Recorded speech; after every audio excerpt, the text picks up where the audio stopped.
Hello, everyone. Today we'll start with a short video that is going to be related to today's class, okay? So give me just 1 minute to get that sorted. There we go.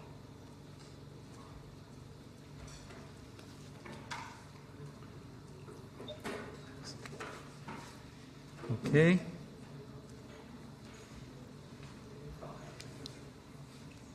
Good.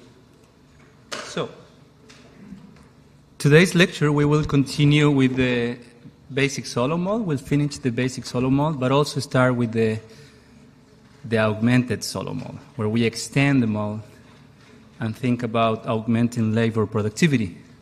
But before that, I want to introduce you this 2 minutes video.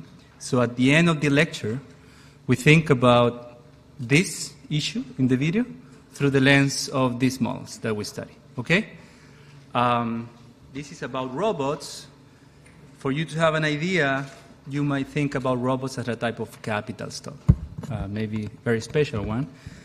But let's go with this. This is just to make the class more interactive, more entertaining. We're going to discuss at the end. Good. Oh, it's on the iPad.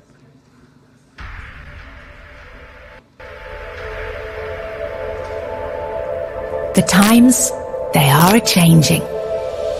Powerful new forms of automation are fundamentally reshaping our world. Robotics, computer algorithms, and artificial intelligence are increasing productivity and improving lives. But what happens to our jobs? New research by the McKinsey Global Institute suggests that while enough new work can be generated for everyone, there are serious challenges in how we manage the transition. Between 3% and 14% of the global workforce may need to switch occupational categories or acquire new skills by 2030, depending on how quickly automation is adopted. It's a revolution that could be on par with the biggest shifts in employment in history.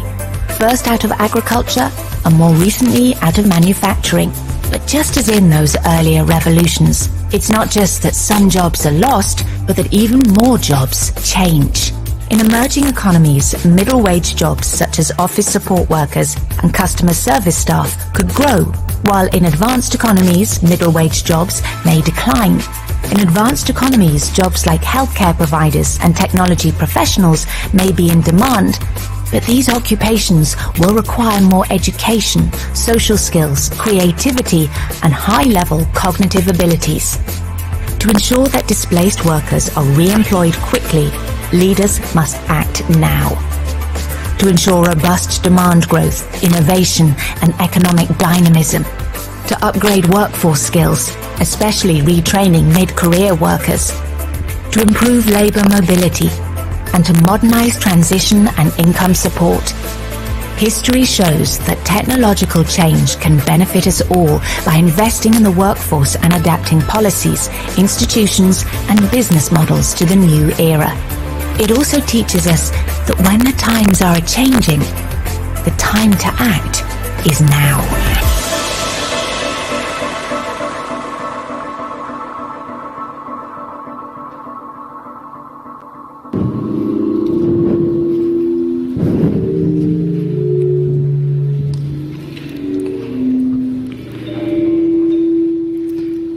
Okay. Before we continue, I just want to ask 2 questions. Who, in this lecture, thought about this issue when choosing this master in economics? Smart. Forward-looking. Okay. My other question. No, it's not a question. This is more of a comment. The part 1 of the project, the idea of this project, part 1, where you have to form groups, come up with ideas, analyze things, is because you need to differentiate yourself from robots, right? So the development of cognitive skills and managerial skills and all these soft skills are what are going to make you different from these artificial intelligence technologies. So that's mainly the idea of having this project, the part one of the project. I have received email from many of you about the institution you want to pick. So the ones that haven't emailed yet, you have until tonight, basically, to do it. Use the Blackboard group. You can email. Have you used the Blackboard group to email group members? Have you used it? Who used the Blackboard group to contact other group members? Okay. So try to do so. That's a good tool because it's really hard to identify you just from the ID and names, especially when not all of you attend the tutorials, or at least the first two tutorials. Okay, good.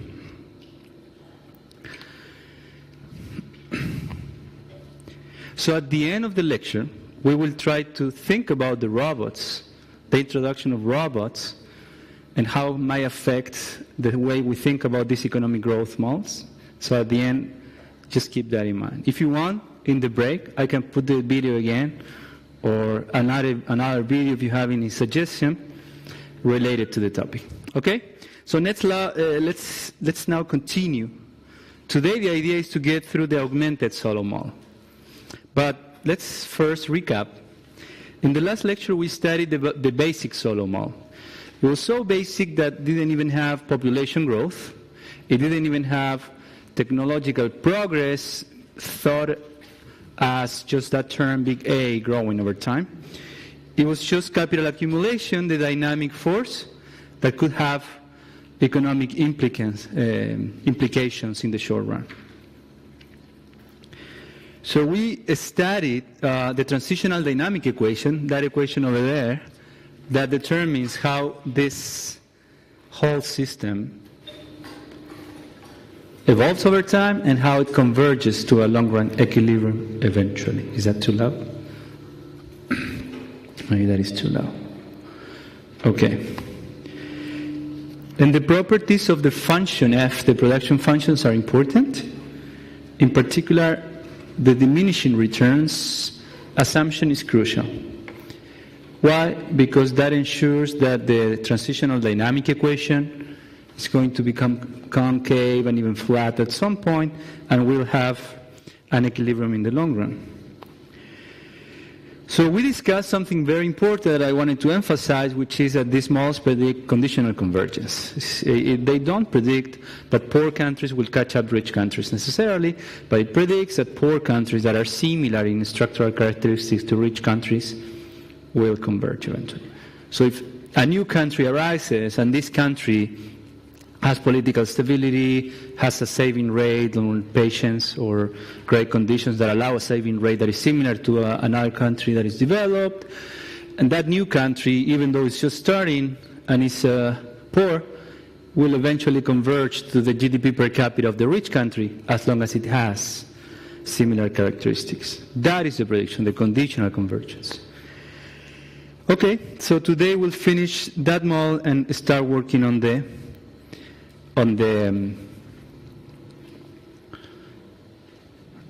augmented solo model.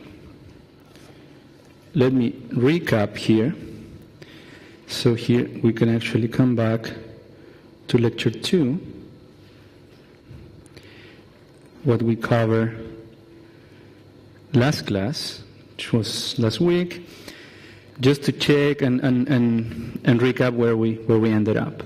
So we ended up looking at the transitional dynamic equation, and then we looked at the fact that there exists a long-run equilibrium where this TD curve and the 45-degree line intersect, which is when capital per capita stop growing. There is this long-run equilibrium. We then skipped this analysis and looked at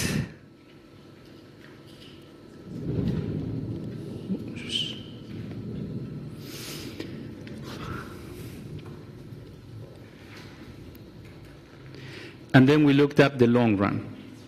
I gave you some time for you to derive this equation, and that equation meant the following thing. That equation is that you are with the dynamic transitional dynamic equation, the TD equation right there, up there, and I ask you to impose that the economy reach a long-run equilibrium, and then try to derive what is that long-run equilibrium equal to.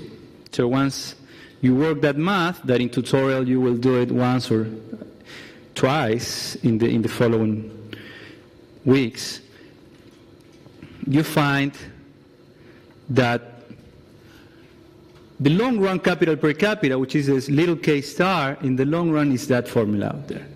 So what that says is that in the long run, the number of machines per person, the number of computers per person in an economy is an increasing function of the saving rate, of the level of technology, and a decreasing function of the depreciation rate.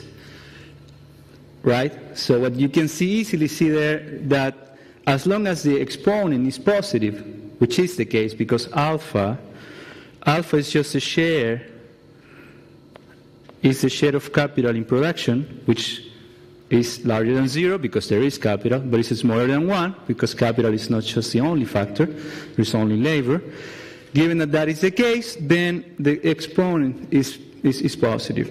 So then capital per capita is increasing in the saving rate in technology and decreasing in depreciation rate. That is intuitive.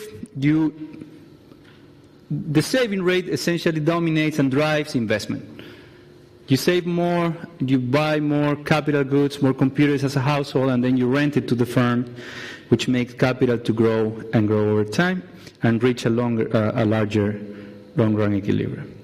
So then we also discuss about conditional convergence, which is just what I told you before. It's just this. So rather than looking at the capital per capita, we look at output per capita, which is a measure of welfare, that equation out there, little y star. If we think of that GDP per capita as a measure of welfare, it also increases with saving rate, it increases with technology. Therefore, here we can see the conditional convergence very clearly. Okay? This is not telling you anything about the initial conditions. This is just telling you in the long run, even if you start very poor, but as long as you have a certain saving rate, you're patient enough as a country, you invest a certain amount of your capital, and you have certain level of technology. As long as that's true, even if you start very poor or super rich, eventually you will converge to this Y star. So that is conditional convergence. Given alpha, given S, given A, there will be similar output per capita. Okay? Good. So now what is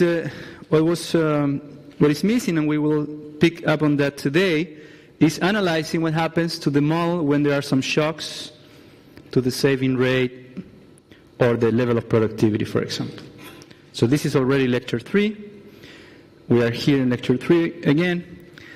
The recap, and we come back to this equation over here. So let me just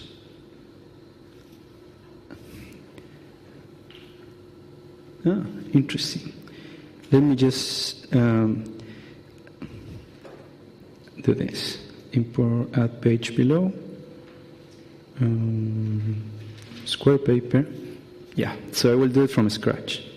Okay? So let's do this graphically. The math, we did a significant amount of math last time, and now I want to focus more on the intuition, the graphical analysis. Okay, so let's just write down the equation. Little kt plus 1 is equal to, if there is population growth, we do have 1 over 1 plus n. And then parentheses there, we got little s, the saving rate, times a little kt alpha plus 1 minus alpha, delta kt. So that should be our TD equation, unless I'm missing. Yes. That is the TD equation that you already derived in tutorials and we have been working on. So what we want to understand is, first, recall that in the long run, we have this. SA delta to the 1 minus alpha. I just showed you in the long run, the economy will reach that if n is 0. Let's come back just to the basic, just to see how saving rate affects the economy. So in the long run, the economy would reach that capital per capita, right? Good. So that's the information we need to know. So now this was you're in a test, and I ask you, okay, tell me what is the effect of an increase in the saving rate in this economy? Say China increases saving rate from 60 to 70%, the US from 40 to 50%. What is the effect in the economy of that shock? So let's see. What if S increases? And suppose that the economy was in the long run. So suppose the economy was already in the long run. Therefore, the economy had that level there. So suppose that it goes from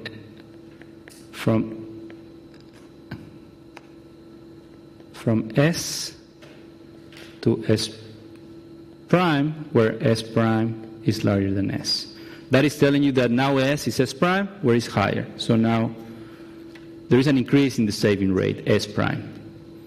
That implies now we know for sure that K star prime, the new level of capital per capita, will be S prime A delta to the power of 1 minus alpha.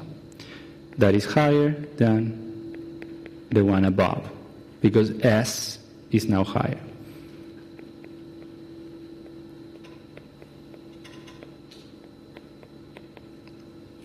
Right? So we know that.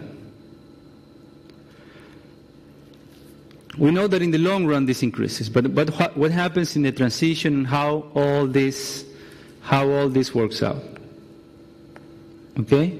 So let's draw the graph that we were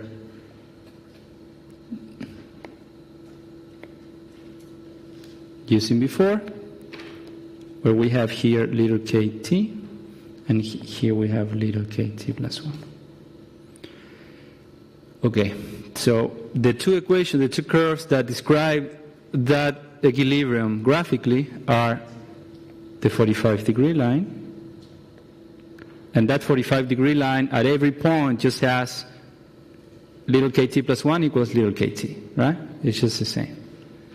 And now we also have the TD equation, right?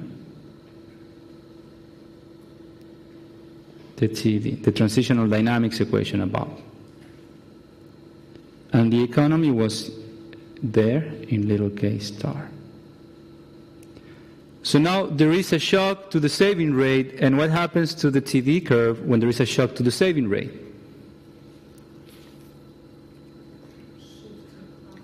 It shifts up.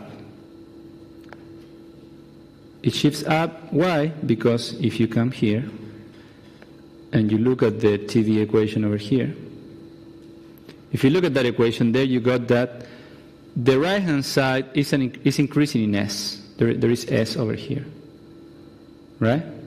If that S increases, then that increases the left-hand side, the little kt plus 1, for any given value of little kt, right? So then there is a shift up in the curve to express the fact that for any little kt, now little kt plus 1 will be higher with the new saving rate. So that is this shift of the TD equation. And there we have a new level, new long-run level of capital per capita. Right? And now what happens to capital, what happens to output, what happens to the wage rate, all of that. So this is pretty straightforward, just to think about this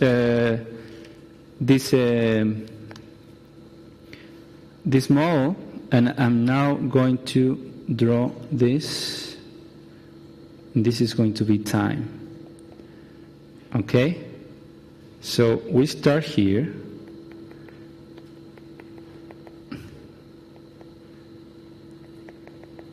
And the economy starts here at K star. It was here. And then there was this shock that increases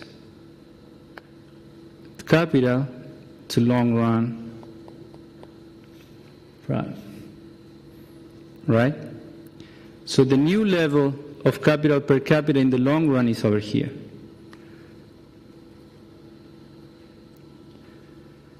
So what happens is that the economy that was here at this level of capital in the y-axis is going to converge to what? To this level in the long run. So let me make coincide that with this. Kind of like that. So the risk I'm taking here with this graph is that, well,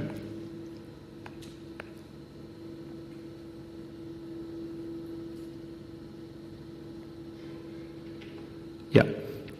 So the graph below has in the x-axis has time, but the graph above has capital. However, I want you to think about this. Going from K tilde, going from little k star to little k. Yeah. Think of all this, all that transition from little k star to little k star tilde in terms of time, because that's how the economy will go from little k star to little k star tilde. Therefore, what happens actually is that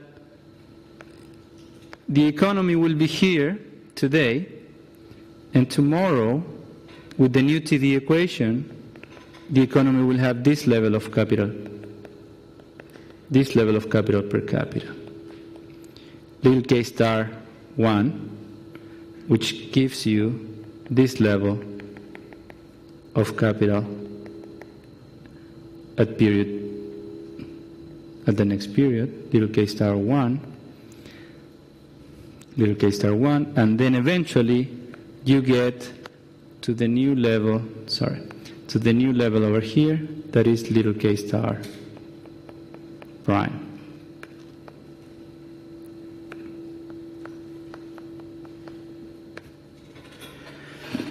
Okay.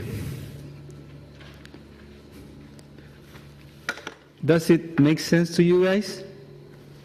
Does it make sense to you? I tried to draw the whole graph completely to see if it is clear. But the idea is that you start in that blue point, in that blue equilibrium, and then you converge to the green equilibrium. And while that happens, capital increases in a smooth way. It first jumps a lot. It first jumped a lot from point, say this is 0.1, and this is 1.1. And this is going to be 0.2, finally. So the economy is at 0.1, at that level of capital, at time, and when the shock happens.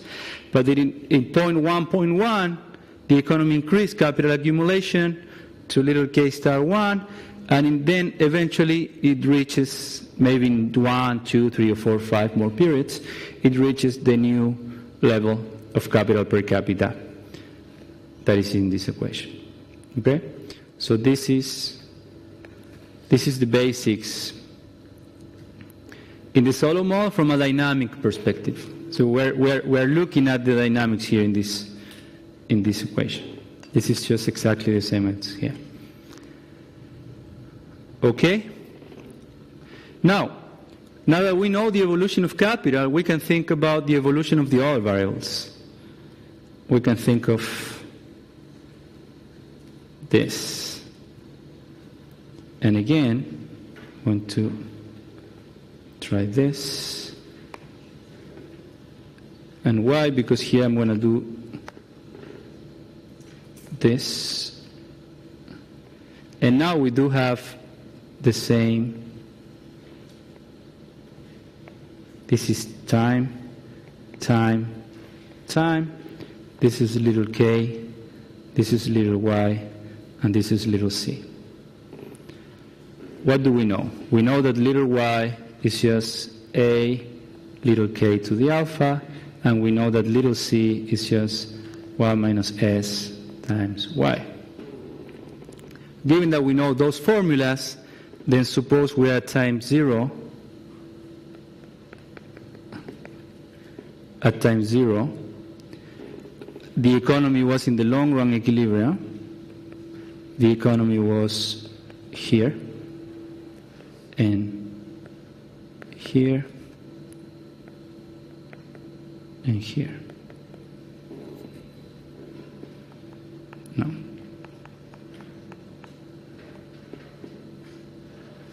Here.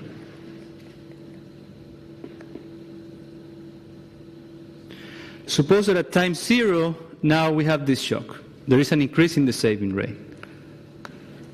Now,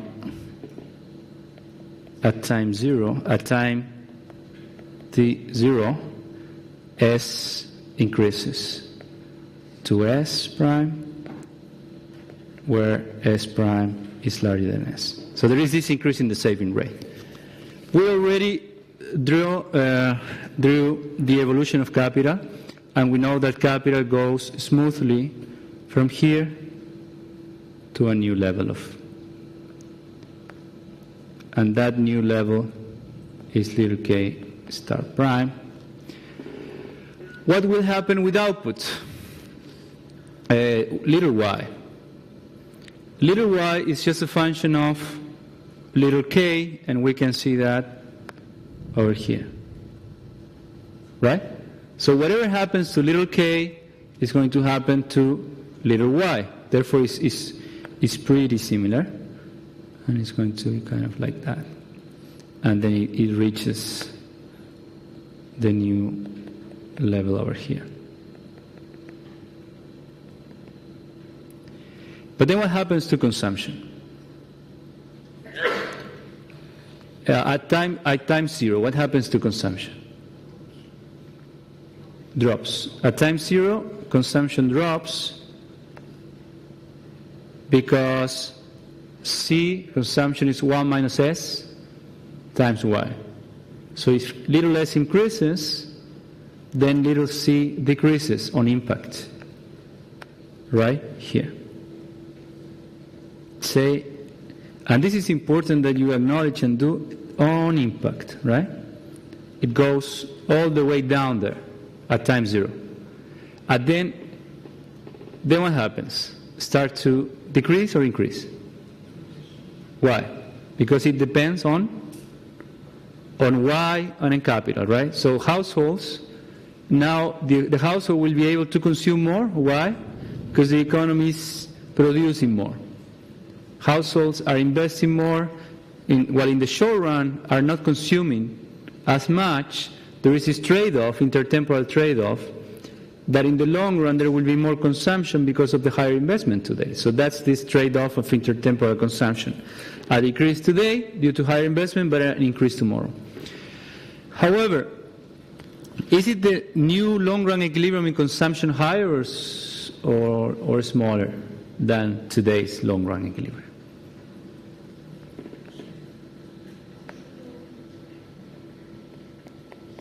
This one, higher or smaller than this one? What? Huh? Lower than the previous one because savings is increasing. And is that the only thing going on? What else is going on in the long run?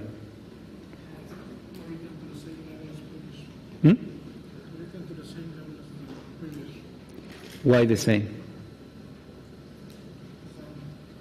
So let's look at the equation out there. You're right, the S has this impact, right? Look at this. An increase in S decreases consumption. But what happens to little y? Little y increases. So therefore there are two forces, right? This is the intertemporal thing I mentioned. In the short run, you have less consumption today because you save or invest more, right? However, given that you were able to invest and save and produce more in the future, that means that in the long run, you might be able to actually have more consumption. The final effect, so the fact that S increases, that decreases consumption, but the fact that Y increases in the long run, that increases consumption. So there are two opposite effects, and if I don't give you the test, if I don't give you the production function, if I don't give you the specifics, you tell me there are two opposite effects, and I assume that this one is bigger than the other one. But if I give you in the test the exact formulas, you can derive it, then you should, right? But here, what do you want to assume? That the economy consumes more or less? More. So let's assume that Y goes up enough. How do we know that? We'll see that in few slides. How do we know that the actual consumption will increase? But suppose that it's actually more, a bit more.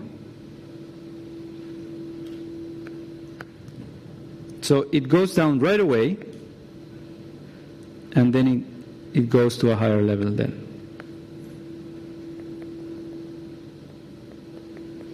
But that level could be smaller. Okay. So that is the dynamics of the model in terms of these variables. We can also think about the wage rate and the rental rate. But yeah, so that's it. Let me come back to the slides. So right here, we have capital, consumption, and the wage rate, and investment.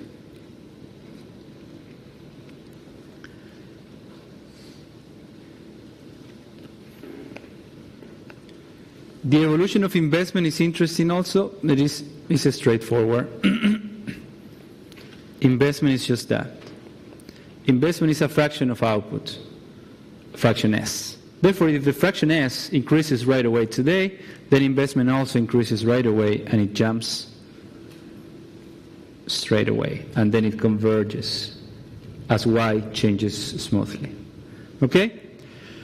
So that's essentially a shock to S. You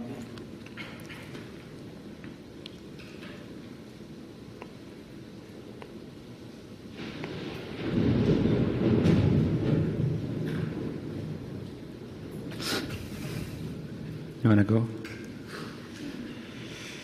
Okay, we can watch a movie or something. We'll have to stay here for a while. For one more thing that I want to emphasize here is the wage rate.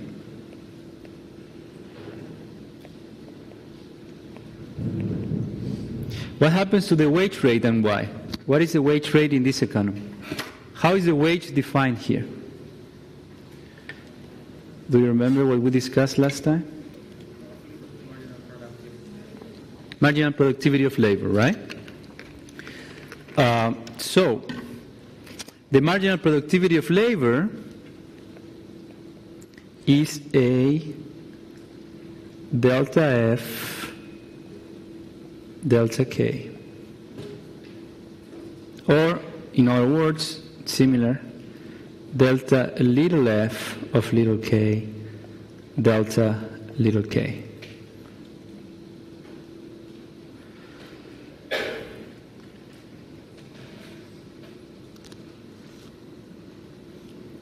So A hasn't changed. What about that derivative? What about the productivity? How productive is labor after that shock? So let's start here. What do you think about delta F, delta K? Will that increase or decrease in labor? Sorry, in capital. Wait. This is wrong. is this, N. Right? N.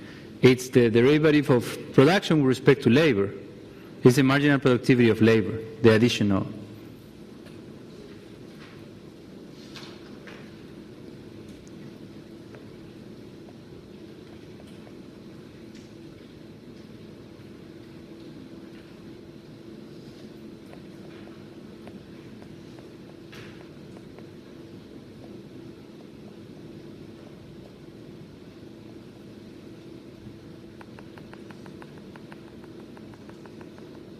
What did we assume about the marginal product of labor when capital changes? So what did we assume about this?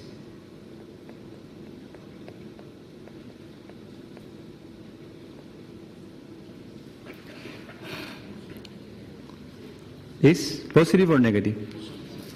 Why? Intuitively, an example. So it's complementarities, right? So we assume that how productive are you as a workers? Let's say we are now producing something, building something, and then we are running short of computers. Yeah, that's not a bad example. We're analyzing some database, we need to come up with a report. We're all analysts, right? And we have 10 computers. What if 2 or 3 more computers arrive to this room? We would be able to use that to increase production. So that's a complementarity between different types of inputs. So we assumed that that derivative there, that cross derivative, is positive due to complementarities in production. Complementarities. It makes sense to think that way when the example I gave, we're producing this report, right, and we have more computers, or yeah, that's basic, right? So therefore, what happens then? The wage rate increases or decreases in the long run? Increases? What's your name? Charlie. Charlie? Charlie, is Charlie right? The wage rate increases?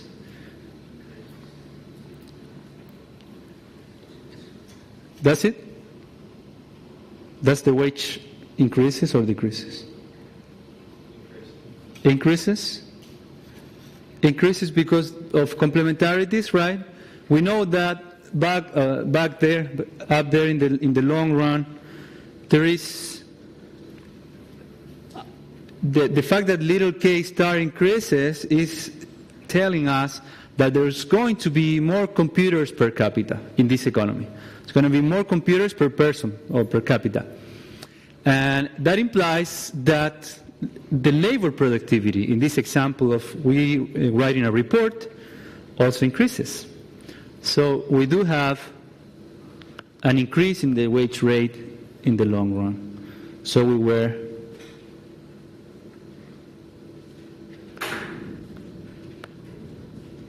here at time 0, and the wage rate. Does the wage rate increases right away or increases tomorrow?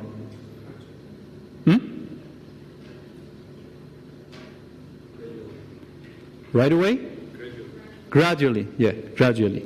It increases smoothly, gradually, because capital. For the ones that are listening this in the future, it's a huge storm out there. The ones that are at home.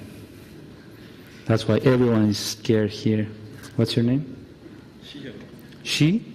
Shihan. Shihan. Shihan and Charlie are very scared. And who else? Shihan. Okay, so it's gradual, right? Just gradual because there is no change in computers today. There is a change in computers tomorrow once we build those capital stock.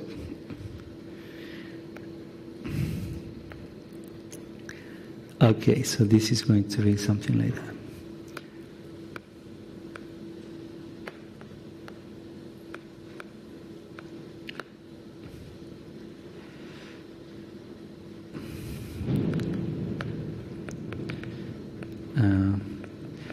need to acknowledge that I'm a bit nervous. Okay. Good. Now, what do we do? Now we think about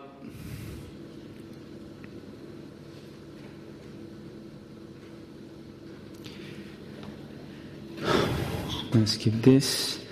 Now we can also think about an increase in the productivity in the levels in A.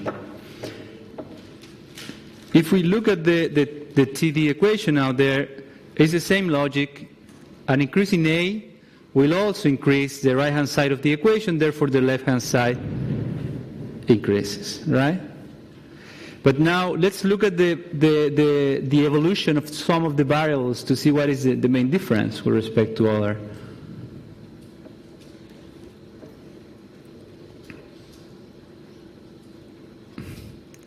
And this is the main difference over here. When there is an increase in productivity today, that is an immediate change in production today. As in the saving rate, you need to wait one period for the new computers to arrive, right? However, in productivity, the change is contemporaneous.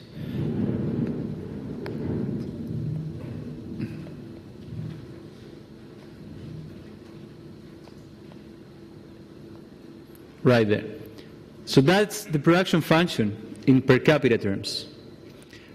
When productivity increases, output increases right away. Therefore, consumption does.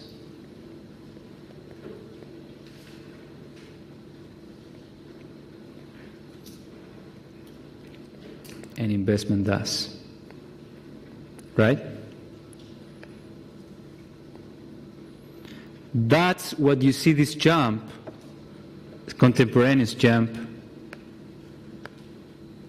in output, of course, over there, and then in investment up here, and in consumption right there. There is an instantaneous jump where then you catch up again with this smooth transition of the variables due to diminishing returns.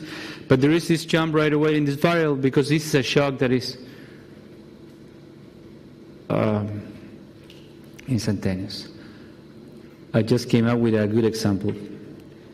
What else can in this model have a contemporaneous effect right away? We know that S doesn't change things right away except consumption and investment, but not output, right? Output doesn't change right away. Capital doesn't change right away either. Capital changes smoothly in these two cases because it takes time for capital to. But who can give me an example over here that is very relevant to these minutes and this time at this moment? How little k can change right away? What shock?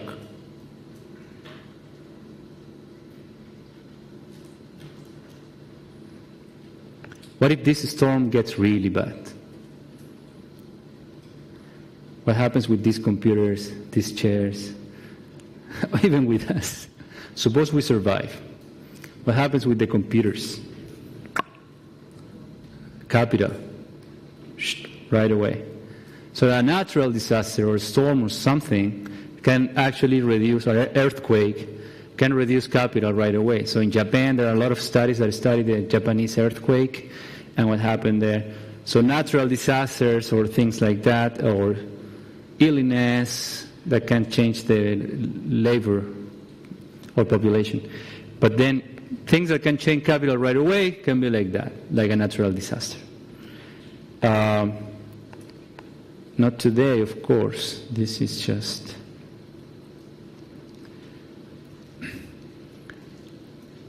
in case you were wondering what else can do this. Okay.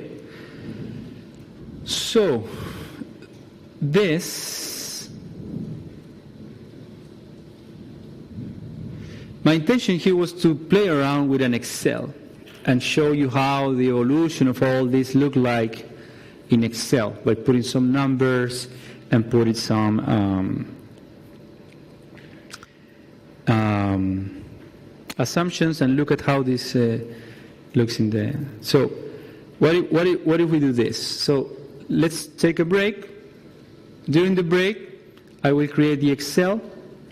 You can pay attention, you cannot, but then after the break, 7 more minutes, I will show you how this look like in an Excel. Okay? So basically the transition. Let's take this break, but I will use the computer to. You can actually see that. Yeah, you're able to see that, but you can take a 7 minutes break if you want. I will just start. So we need to create level of technology, the saving rate. We need alpha.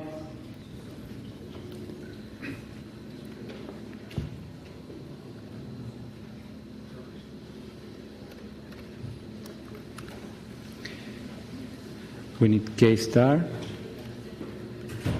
We need time. We need KT, KT plus 1. After the break, I will actually calculate this, but I will set the assumptions now. So let's just assume A is 1. Saving rate is 0.4. Depreciation rate is 0.1. Alpha is 0.3. 1/3.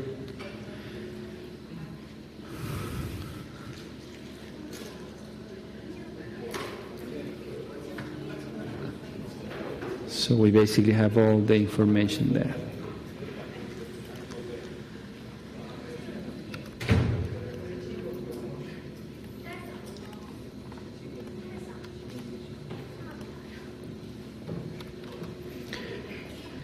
So the formula is saving rate times technology divided by delta to the power of 1 over 1 minus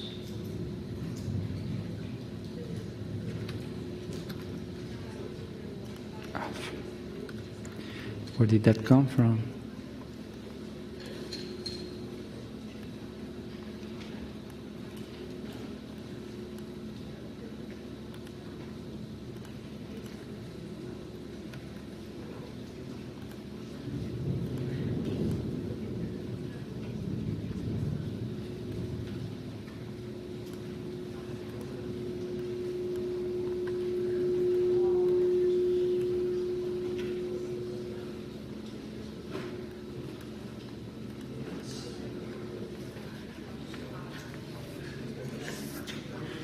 Okay.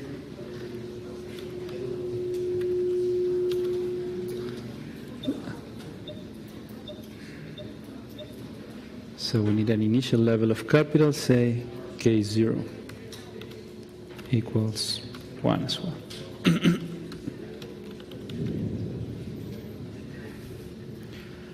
And then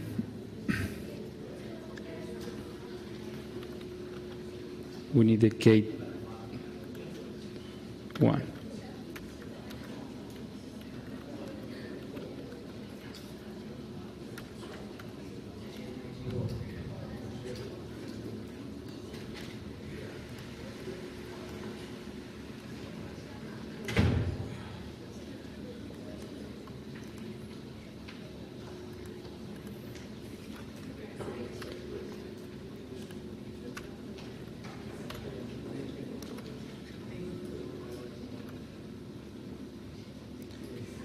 We're going to use the TD equation. Now it's S times A times KT to the alpha. Sorry, plus 1 minus delta times KT. Then, next period, capital is just this.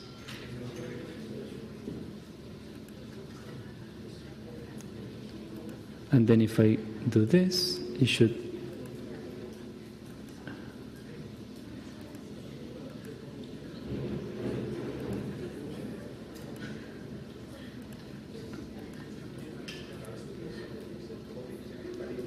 where did I use? Oh, there is a typo there. Here, I should fix every C column variable to, so they are parameters that they don't change. Like that, they don't change. And then and then this is also equal to this. And now to this.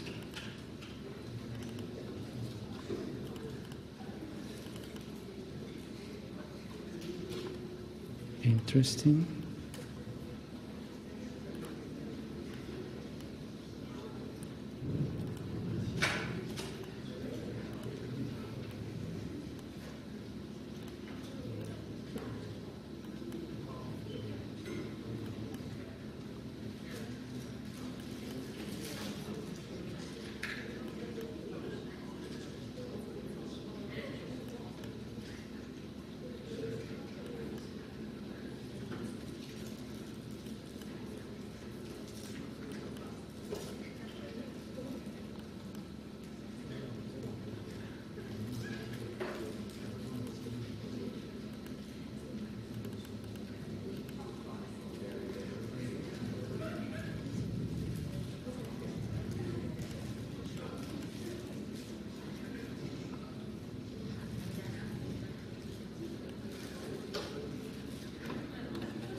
So is the break over? I said 7 minutes, right? Wow. That's a coincidence that it took actually 100 years to the economy to converge. Okay, let me come back. I will briefly explain this. Okay, so what I want to do here is to show you, more in an applied way, how this works, how an economy that starts at a certain point, that has certain structural characteristics, how capital evolves over time. So what information we need here, the parameters we need are A, the level of technology, right? That I'm just assuming that is 1. Assume the level of technology is 1. We need the saving rate. Suppose the saving rate is 0.4. Suppose delta, the depreciation rate, is 0.1. And then suppose that alpha is 0.33. So it's 1/3, basically. Say it's 1/3.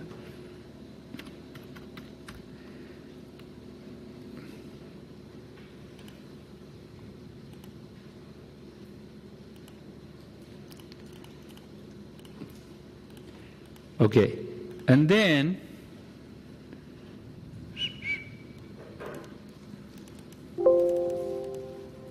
eight. That's a coincidence, yeah? Yeah. Okay. So then, with those parameters, we can simply calculate what is the long-run capital per capita of this economy. The long-run capital per capita of this economy is here. It's over here. It's, yeah, it's that guy over there. Right? That. So using that formula over there, we just simply plug in the values of S, A, delta, and alpha, and what we find is this number over here. In red, that in this economy, with those structural characteristics, has a per capita capital that is 7.24. Suppose it's 7.24 computers per person in Australia in the long run. In this very toy, simple example. Okay, but then Australia never started at that level. The economy 20 or 40 or 100 years ago was certainly poorer and has less computer. It wasn't in the long run equilibrium. So where it started, I'm just assuming that started at K0, 1. Assume that the Australia started in period 0 with 1 computer per person. Okay? Which is still a lot if we think about that.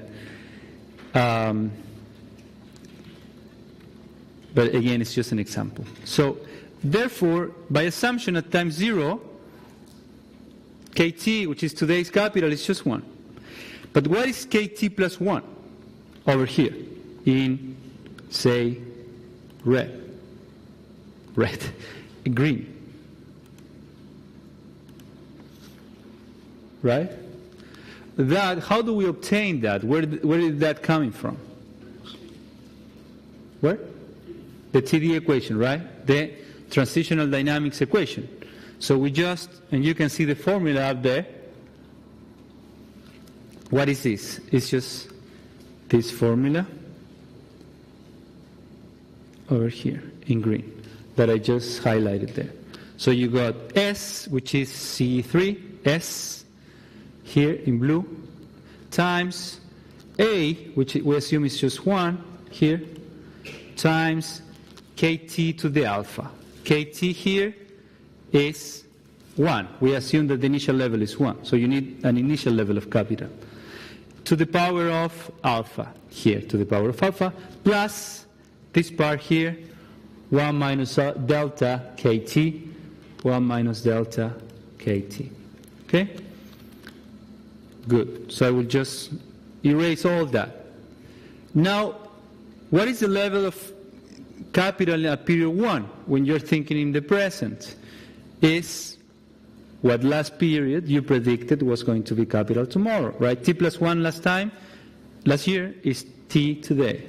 So that is just equal to that guy over here. Then how do we know KT in the next period? Again, we use the TD equation, right? And that is just doing just that, right? So we keep doing the same thing. In period 2, capital is that, and then again the TD predicts this, and then we can see the evolution of this economy over time, and we can see how many years it takes to this economy to reach that long-run level of 7.24. This economy that started at 1 level of capital per capita takes about 100 years to reach a long-run equilibrium, right? And then we can graph this, and it's going to be a nice concave function like that. So that is our KT, right? And then you can think and draw the 45-degree line like manually, and you can insert this. No, that's wrong. I'm just drawing KT over time. I'm not drawing KT and KT plus 1. That would be taking these two things, these two guys, and drawing them, which I don't really know how to do this in Excel. Who knows how to do that? You know, this immediately draws you the two lines, but how do I draw one in one axis and one in the other? I don't really know. That would be like a scatter plot. I don't know. But that's not the point of this exercise. Yeah, it's like this.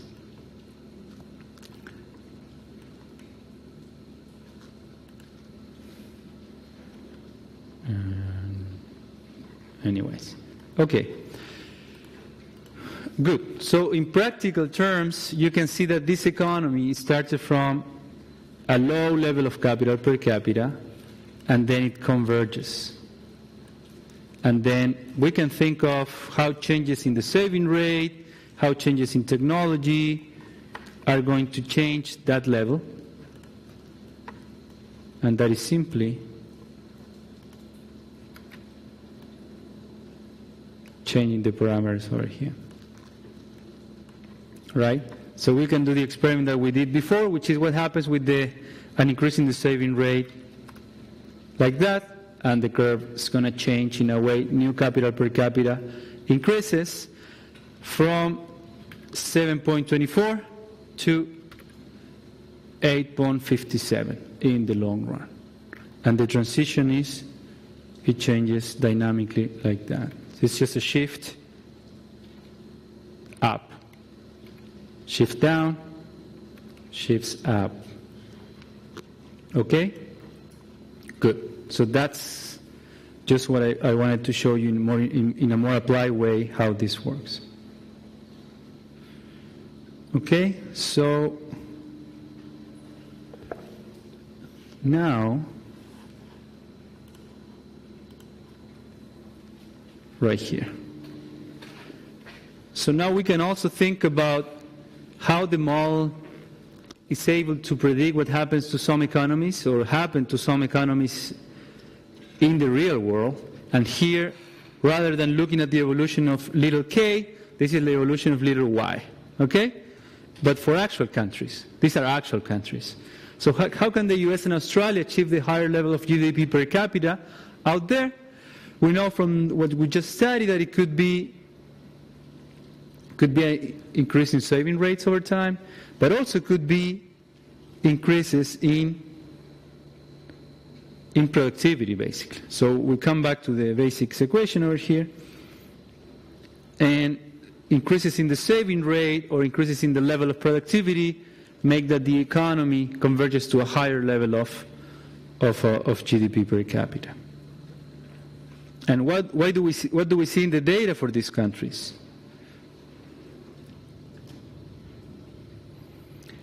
So here, I just wanted to show you for Australia. So we can see over there the evolution of GDP per capita, right? Do you think that Australia or the US reached that steep path of GDP per capita increasing over time by just increasing the saving rate? Who thinks yes? Who thinks no? No?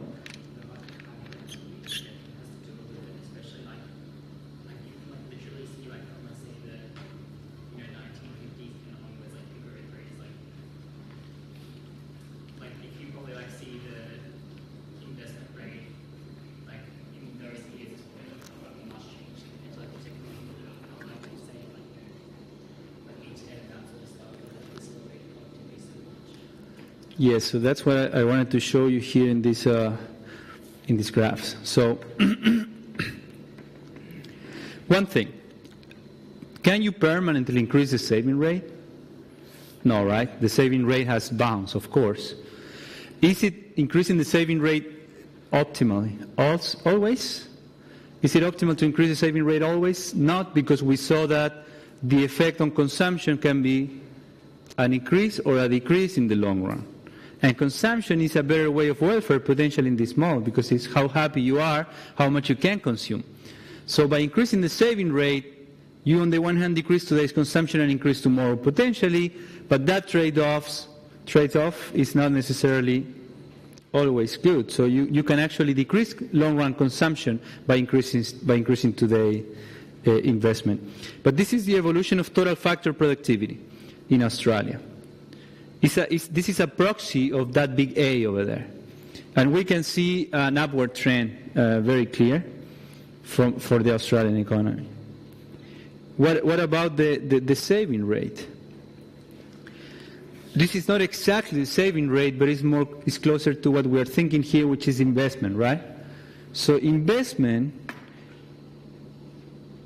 in terms of per capita terms, it started to increase a lot in Australia, but in the 90s. So before it was this decline in the 70s and this increase in the 90s. But that wouldn't explain exactly this huge increase in GDP per capita since the 50s.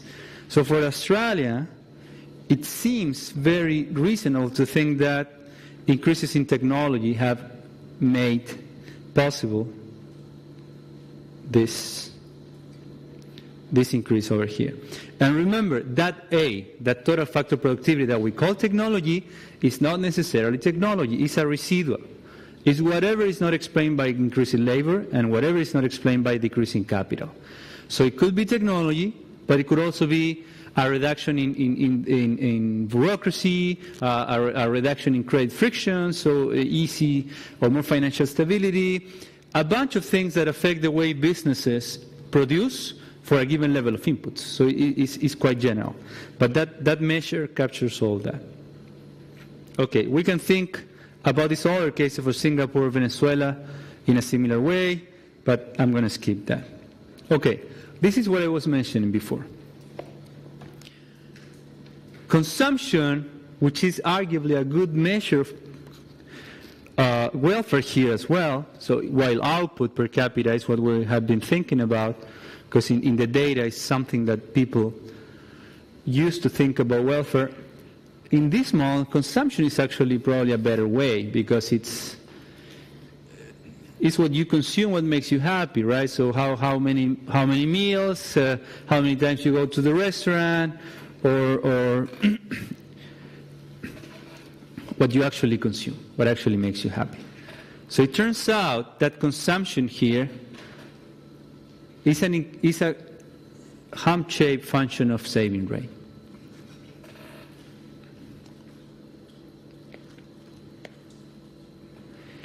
The reason is that we know that an increase in the saving rate decreases consumption, right? Right away. But on the other hand, increases capital accumulation, and then that increases output, and then that increases consumption on the other hand, right? Therefore, what determines whether consumption increases or not is how strong is the increase in the capital accumulation that then increases production, that then increases consumption, right? And what determines that, again, the diminishing returns to capital, right? At first, when you start investing, you increase investment, increase capital, the return of that capital to production is quite high. And then that overcomes this term over here. This is overturned by the fact that capital increases a lot, and then Y increases a lot, and then consumption increases. This is not that. So this effect over here is smaller than the other effect over here in green stars. The effect there in green stars is that an increase in S increases capital, and then increases production, and then increases consumption. But then at some point when there are decreasing returns, the additional investment is not as productive as the other one, so you start saving and saving and saving for something that is not as profitable, basically. And then at that point, when that happens, then consumption is actually the effect of the saving rate. That one is going to dominate the intertemporal increase in the future by having more production in the future, basically. So the first effect, the two red stars over there, are the short run, today's contemporaneous effect of giving up consumption today by increasing the saving rate, right? You stop consuming today, you start saving to have more computers in the future. And then at the beginning, over here, this guy is smaller than these guys. However, over here, these double stars, which is the effect of increasing capital, increasing income to consumption, that is smaller than the red double star, where the red double star are summarizing the effect of S on consumption right away. So that means that there is an optimal. This hump shape implies that actually there is a trade-off. This intertemporal trade-off actually determines an optimal saving rate in terms of consumption per capita. There is a saving rate that exactly maximizes consumption per capita, and that is this that we call the golden rule.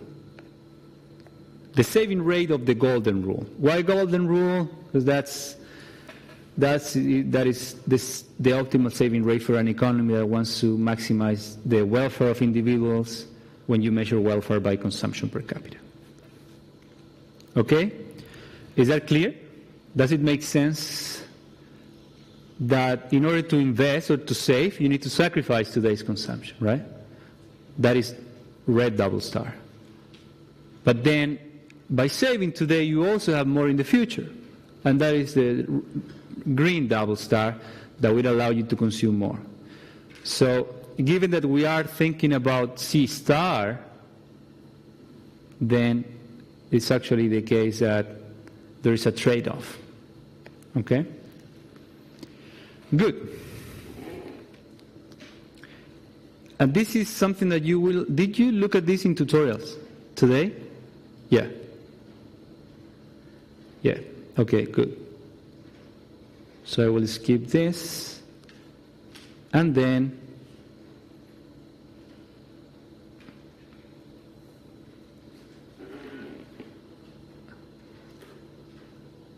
And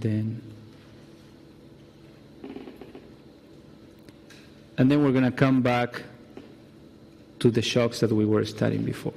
Okay? So,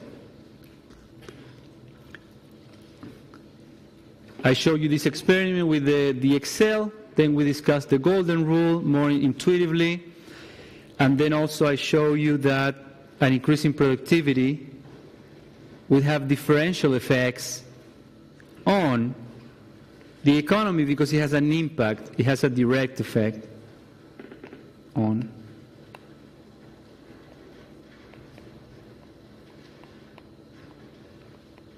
YT. So YT increases on impact right away because AT it directly affects the output today.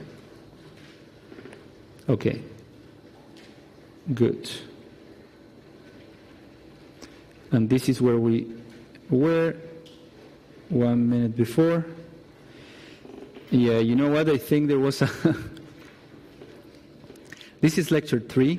This is exactly what we were talking about, the golden rule. But for some reason, I used the lecture slides from lecture 2. So I pressed a button and it came back to... This actually corresponds to lecture 2. And this is lecture 3. So I will fix this. So basically what I will do, whatever I wrote in lecture 2 golden rule that we didn't have time to cover, that's why I'm covering now today. I will write down that all in lecture 3 today. So then I always post, if you didn't realize, I always post the lectures with my notes. So I have the lectures before the class, and then the lectures with my notes, right? So what I'm given, and you don't see any note here. Why? Because I took notes on the lecture 2 part that we didn't cover last time. It was a mistake over here. But I will fix that, okay? So don't worry about it. Let's just keep going with the augmented Solow model. Okay. Now we go from chapter 5 to chapter 6 of the model. And this should be straightforward because it's basic. It's using the same intuition, the same tools from the basic Solow model. Now, and we extend it to add one more interesting thing, which is the labor augmenting productivity, right here. So far, this model that we have studied has an important problem, which is that it predicts, so far, it predicts that the long-run growth of Y is 0. So far, the model predicts that because the model predicts that little y star, so output per capita, is a constant because it depends, on this guy. Given that the model predicts that little y output per capita, GDP per capita, reaches a level and stop growing there, right? That is counterfactual because we do see that economies keep growing over time for centuries. So it's not the case that economies are not growing. Therefore, we are going to extend them all to add an element that is able to match the data better, which is we're going to augment the solo model to allow for two things. One is population growth, and the other one is technological growth. But the technological growth we're going to add is not exactly a change in A, but it's going to be a change in a new variable over here that is called labor augmenting productivity. So that is basically the new model. We have the standard production function, and we're going to add this variable over here, ZT. What is ZT is what we call labor per efficiency units. So suppose that NT is the number of workers in the company. And ZT times NT, it adjusts by how productive the workers are. So ZT is a measure of productivity of the workers, labor productivity basically. Okay? And then suppose this is the production function.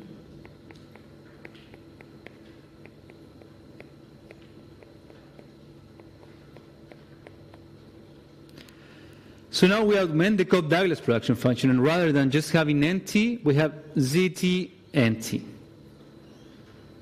Okay? And AT is total factor productivity, the productivity of all the factors. However, ZT is a productivity that is specific to the workers. Okay? And we will assume that the labor augmenting productivity, ZT, is growing over time.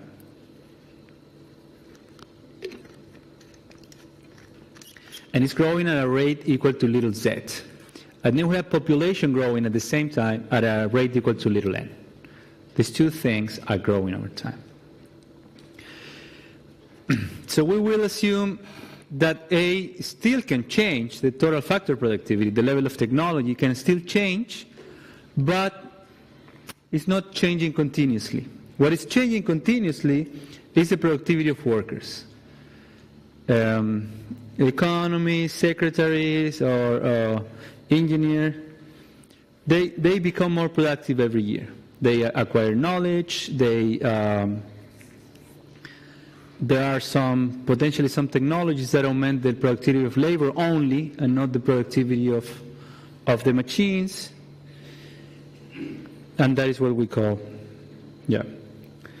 So there is a very recent paper that actually tries to estimate what are the contributions of total factor productivity, AT, versus the contribution of labor augmenting productivity.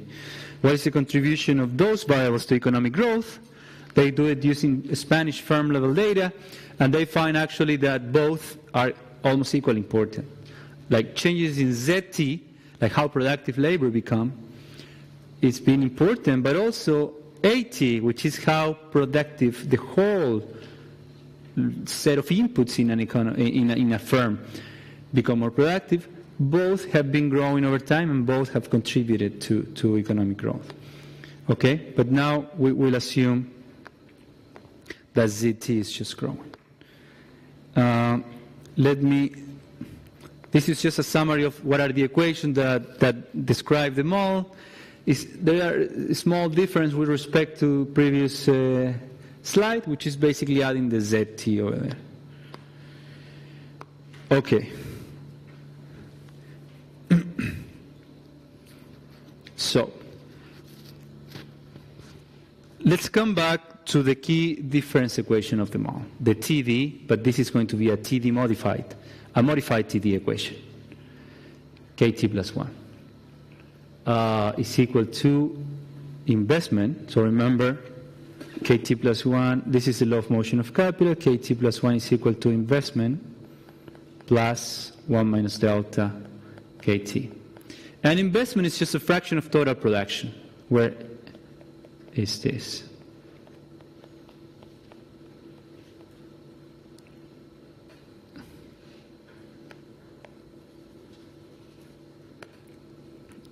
Investment is just S yt, where yt is equal to that. Right? Okay. So now, why did we last time divide the whole equation by nt? Why did we need to, so in tutorials, for example, why did you have to divide that equation by n? And why? Huh? Why do we need per capita? So you can say something for measure their welfare individually. We still care about that. Now, for example, now we don't have to divide by nt.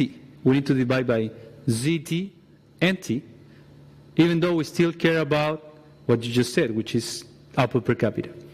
So the fact that we divided by nt is not because we need to care about per capita variables, but for another reason. Who can tell me?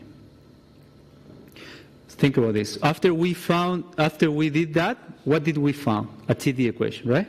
And then the TD equation, what gave us? An equilibrium? An equilibrium where variables were not changing, right? So, if we wouldn't have divided by n, impossible to have that case, because level variables are growing when n is growing. So, what I mean is that if we just keep this equation over here, if we just keep that equation as it is, we won't be able to find any long-run equilibria, because there is no variable there that is constant. They are all growing. And why they are all growing? With labor, when population is growing, this is growing.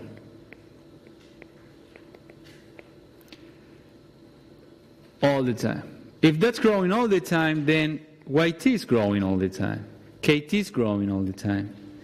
So, if we don't divide by nt when population is growing, we won't find any long-run equilibrium with variables that stop growing, because we're assuming it's growing. So basically it's removing a trend. There is a trend in population growth, and we remove it by dividing by per capita terms. Now, there is another variable that is growing, that is zt. So we need to divide by zt and nt to remove both trends. By removing both trends, by dividing by the variables that are growing, we will be able to mathematically reach a equilibria, but now in this sense. Before we had this, right? And by dividing by n, we found an equilibrium. But now we need this little k hat, and that little k hat not only removes the trend of labor that is growing over time, but also removes the trend of labor augmenting productivity. So we divide by Zn, not just n. And the reason is that that's the only way that we will find an equilibrium. And therefore, we will find, basically using same properties as before, that there exists a little k hat star that doesn't change. And how do we call this? This guy over here is capital per efficiency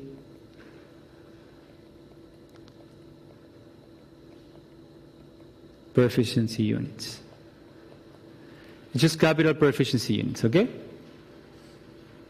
And then if we have y over z, n is output per efficiency units. Rather than per capita, we call it efficiency units, because z times nt is a measure of efficiency units of labor. Okay, so now, given that I would like to discuss this interesting element of the robots, I will allocate 7 more minutes to go over this, and then we will talk about I will put that video again, 2 minutes, and we'll talk about that video, how we think about that video through the lens of this model. But let me just have 5-7 more minutes on this. It's quite similar to what you already learned, but it has this additional variable, zt, right? So let's see what happens. Before, we had to divide everything by nt, right? And now we divide everything by nt zt. The same tricks that we discussed apply, and you will go over this in more detail during tutorials. So don't freak out, don't worry. If you don't understand the math, it's okay. You will cover that in tutorials. You can go to my consultation hours. The solution is in the slides. We can cover that over time before the midterm, but I want to get to the economics of this, okay? So we divide everything with the purpose of having an equation that has a long-run equilibrium. Removing the trend, we find our TD2 equation. Our TD2 equation now is in terms of efficiency unit variables, where again, this is big K over Z n, t plus 1.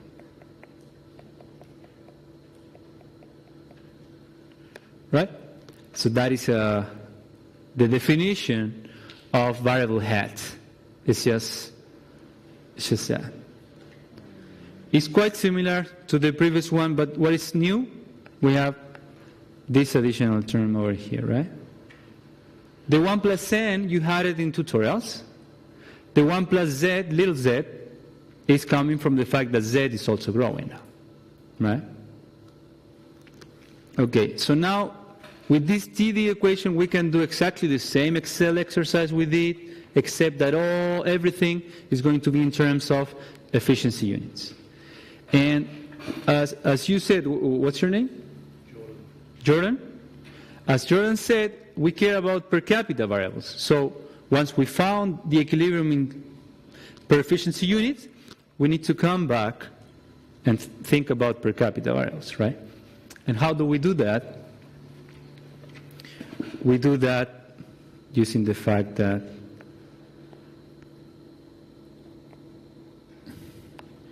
say this. We know that, right? Therefore, with the TD equation, we can find little k hats in the long run. Then we can find little y hat in the long run. And then given that we have those things, we have little y hat, a little k hat, then we use this equation over here to do the following thing. It's just as simple as bringing that z in the denominator on the right-hand side to the left-hand side, and we have that. So you realize there, little y, big Y over n, which is equal to little y, is just z times little y hat. So once we find little y hat, once we find little k hat, we can then find the per capita variables by just doing this. Okay? Is that understood? Again, if you didn't get it completely, in tutorials and in consultations, we'll keep talking about this. This is algebra. Let's try to now come back to the economics of this.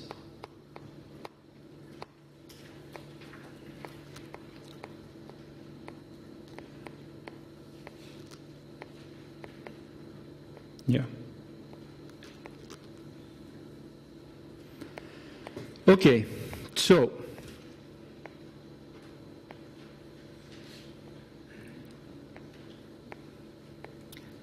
sorry, it's here.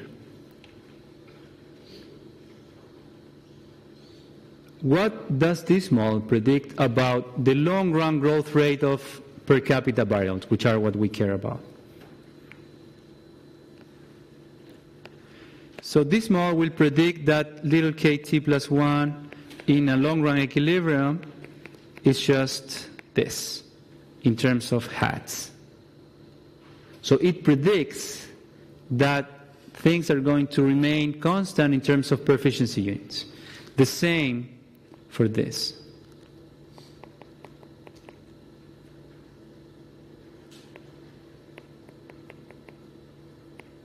And that you can find that using the TD equation, similar to what we did before. The economy will reach a state level of k hat and also y hat. What does this mean for the growth rate of per capita variables?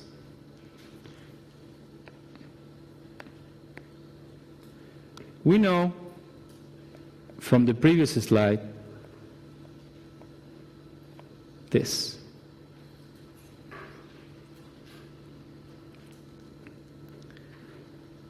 So if we are in the long run,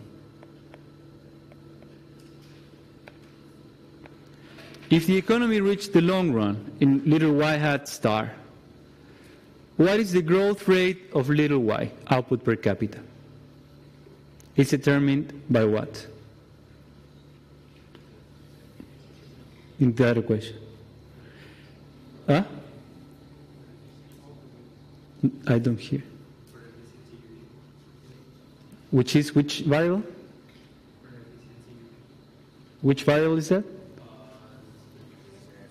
Z. So Z is labor augmenting productivity. Z times N is labor per efficiency unit. So that Z, as you well said, you can see from that equation. Whatever happened to ZT moves output per capita. So output per capita or GDP per capita should be growing at the same rate that productivity is growing. So GY in the long run is going to be similar to that little z, where little z is the growth rate of ZT, which is labor augmenting productivity. Okay?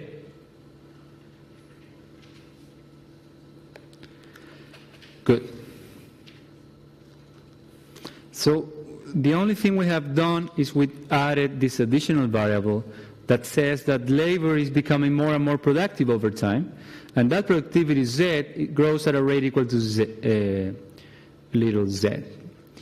That implies that in the long run, the economy converges to these y star hats, which then implies, by this equation over here,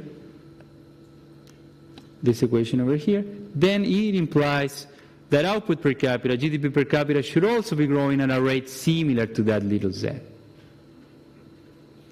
Okay? We should observe a trend in GDP per capita over time, or that is similar to the increase in the labor productivity. Okay?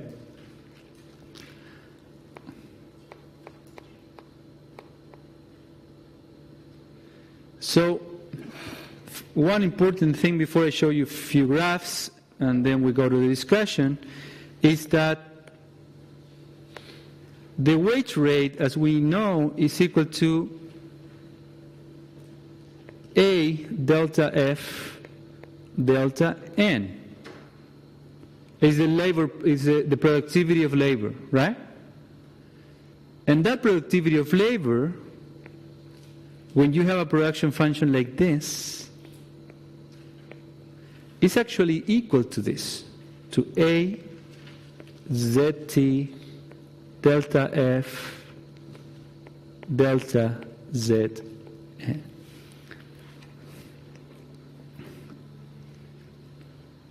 When you take the derivative of that production function with respect to N, that is the same as if you take the derivative with respect to the whole argument Z times N and you bring the Z out. We're going to see the details later in tutorials as well. But the main thing, the main message, the intuitive message is that the wage rate, WT, and it makes perfect sense, keeps increasing as long as labor keeps becoming more and more productive, right? So if ZT, which is the productivity of the labor, increases and increases and increases, that increases the wage rate that is paid to the worker, because the worker becomes more productive, right? So then we also should observe that the wage rate is increasing over time at a rate similar to the growth rate of GDP per capita. And that is actually what we observe in the data for the US, for example. I'm going to show you here. This is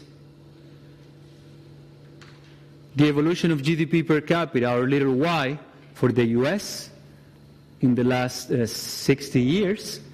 And you see that there is this trend, where that trend is approximately little z. The US has been growing at a steady rate. And then if you look at the growth of capital per worker, which is our little k, it also has an evolution that is kind of consistent it's kind of consistent with this little z. So that model with this simple addition implies a trend that is similar for output per capita, output, a little k. The growth rate of that and the growth rate of that is approximately little z in the long run. That's what the model predicts. And the data for the US suggests that actually you see a kind of linear trend like that. And more interestingly, you also see that in the wage rate. That's why it is interesting to transform the model this way. It looks like when you draw the log wage, the fact that I'm drawing the log there is a mathematical trick as well. You will see in tutorials again, and the solutions is detailed, all that in the solutions later. You will see that when you draw the log of a variable, then that little z over there is going to be exactly the slope of that thing. But again, this is the slope of this is kind of close to little z. So a model with a labor augmenting productivity, a model where labor becomes more and more productive over time, extending the solo with that, is able to match these trends and these facts at a very simple and long-term view with these graphs. We are not talking about Great Recession. We are not talking about crisis. This is just a long-term view. Okay? Okay, so now I'm going to have just again the video, 2 minutes, and then we have a short discussion. So we leave with something from this. Can we see the video again? Yeah. Okay. Can we?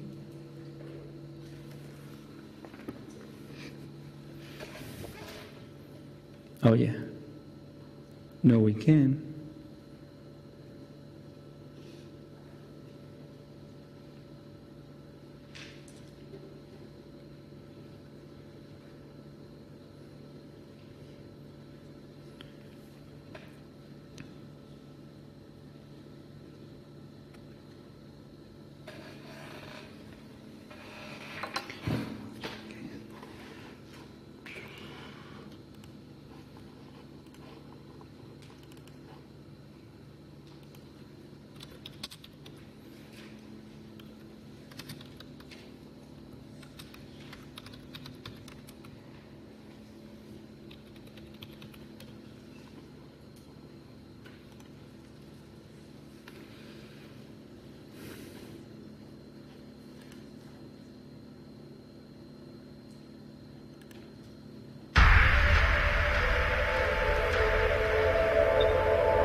The times, they are a-changing. Powerful new forms of automation are fundamentally reshaping our world. Robotics, computer algorithms, and artificial intelligence are increasing productivity and improving lives. But what happens to our jobs? New research by the McKinsey Global Institute suggests that while enough new work can be generated for everyone, there are serious challenges in how we manage the transition. Between 3% and 14% of the global workforce may need to switch occupational categories or acquire new skills by 2030, depending on how quickly automation is adopted. It's a revolution that could be on par with the biggest shifts in employment in history, first out of agriculture and more recently out of manufacturing. But just as in those earlier revolutions, it's not just that some jobs are lost, but that even more jobs change. In emerging economies, middle-wage jobs such as office support workers and customer service staff could grow, while in advanced economies, middle-wage jobs may decline. In advanced economies, jobs like healthcare providers and technology professionals may be in demand, but these occupations will require more education, social skills, creativity, and high-level cognitive abilities. To ensure that displaced workers are re-employed quickly, leaders must act now. To ensure robust demand growth, innovation, and economic dynamism. To upgrade workforce skills, especially retraining mid-career workers. To improve labor mobility, and to modernize transition and income support.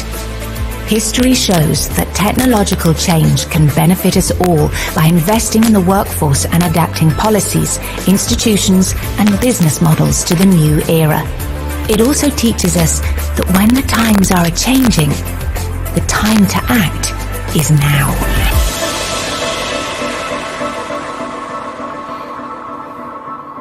Okay. Open discussion, some thoughts about this.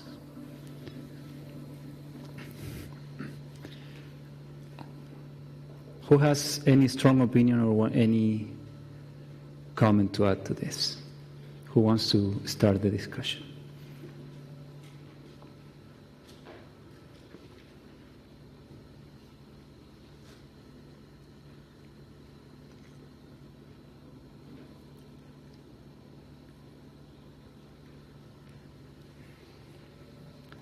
Give me an example of an occupation or a job that is replaceable by a robot or artificial intelligence. Or the opposite. Huh? Drivers, they are already being replaced. So there are some cars that don't need driver. Yep. What else? Middle skill job. Middle skill job, librarian or Yeah. is replaced by. Or can you think of McDonald's without person, without people out there?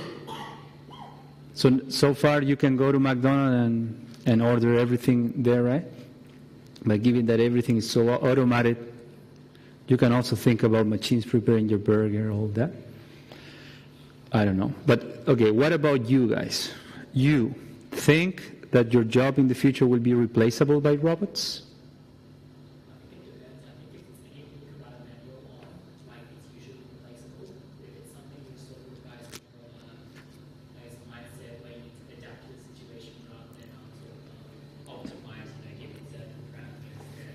Uh-huh.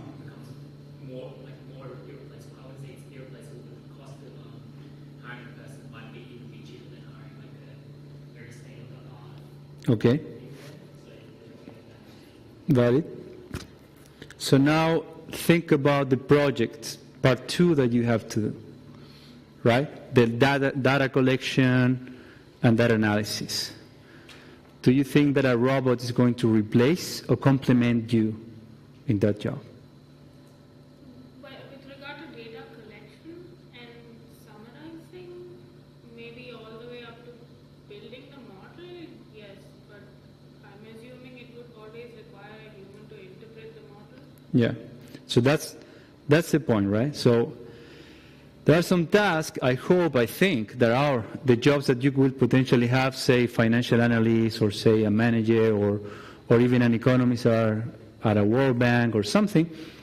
If you have artificial intelligence to collect a lot of data and to analyze basic things that otherwise would take you a long time. So for researchers, collecting data, all that is super time consuming. So once you have that with a robot, artificial intelligence, then you can spend your time on analyzing, coming up with better policies, and spend time on thinking, right? Or in that sense, robots will be complementary to our jobs, if we think of our jobs in that way, right? So therefore, what we want to think about here is that there are a lot of different sectors, a lot of different jobs, occupations that have different degrees of substitutability or complementarities with robots, right? So then, before we leave, it's just, I want to show you one quick thing, robots in our mall. So, are robots humans or robots are capital? Are K or N in our mall? It's a form of K. Why? Because K is something that stays over time. A computer lasts this year, next year is stock, right? So robots is another type of capital. So we can think of then robots as just being this in our mall.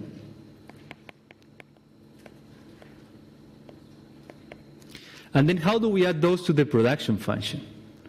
So we typically say we have this. We have KT, where KT is not non-robot capital. That would be computers, things that are not as smart as other types of technology, artificial intelligence. So we, so far we have this, where we have, so far we have that, right? So then what we just discussed about the replaceability or not of the robots and the workers in some sectors would be basically having a function G that determines how you combine people, NT, with robots. In some sectors, suppose in McDonald's or what you mentioned, drivers, those sectors, potentially robots are highly substitutable. Who can say that? Jordan can say that. Jordan. Substitutable. Highly substitutable, thank you. Where robots are highly substitutable, say, in the driver. What is a production function where robots are highly substitutable of labor? Who can think of the simplest example of perfect substitutes? What is that? Huh? Sorry, mathematically. What is that? Mathematically, perfect substitute.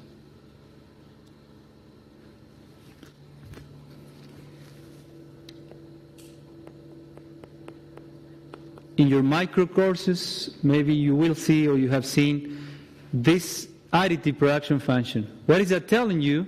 That you can produce G can be equal to 2. You can produce 2 of G by having 2 of this and 0 of this, or having 0 of this and 2 of this. Which means that it doesn't matter how you combine them, you can have just drivers or just robots, right? For some sectors. But for other sectors, you will have perfect complements. That you really need the two things together. And what is that function?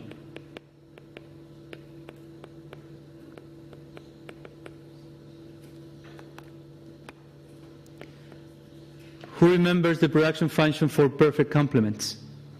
The Leontief. The minimum of R and NT. It's not differentiable, but that doesn't mean you cannot understand it and analyze it. I will not go over that, but this is for perfect complements.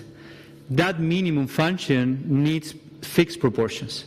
You need a certain amount of robot and a certain amount of workers. They go together. They are complement. So these are the two extreme cases, but there are a lot of cases in between, and that will depend on the task, on the occupation of the industry, right? And that will determine how easy for you is to adapt or not, and to move to another sector, etc. So we can actually generalize our model with robots in this way, by changing this production function and adding another type of capital. So unless you don't have any other question or comment, have a nice weekend and see you next week. Be careful with the storm.